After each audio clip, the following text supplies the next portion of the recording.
In this video, we're going to review how to use the area tool from the measurement toolbar. Before we select it, the first thing you're going to want to do is manipulate your crop box to isolate the plane that you want to use the area tool on. In this particular example, we're going to try and isolate the slab on grade you see here in the middle where my cursor is. To do so, we're going to drop that crop box down just until that slab on grade isn't visible anymore, like you see now. And then we're going to bring it just up a little bit until it is visible. Click outside of the crop box. And actually, you can see these panoramas here.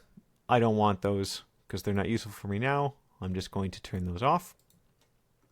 And now that we've isolated the plane of interest, I can left click the measurement dropdown, left click area, and I can start adding points on my point cloud to define the area to take off. So I'm going to start here with D1, left click, zoom out, zoom back into this corner to get where I want, and I'm going to intentionally move this over to the side, zoom out, and so on and so forth until you've bounded your area with as many points as you feel is appropriate.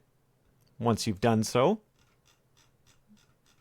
you can press escape and the area will be cemented. You'll notice that in the middle of it, the actual area measurement is provided, in this case 51.251 square meters. Also, each of the respective sides has its own measurement identified in both the XY plane as well as the 3D plane. Now, as mentioned, we kind of moved this point D2 a little bit to the left to demonstrate that sometimes you, well, might not get the area exactly right the first time.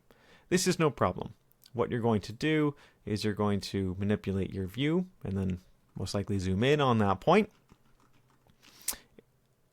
Move your cursor over it, left click, and just drag it to wherever it is that you want. So I'm just going to drag it over to this corner here.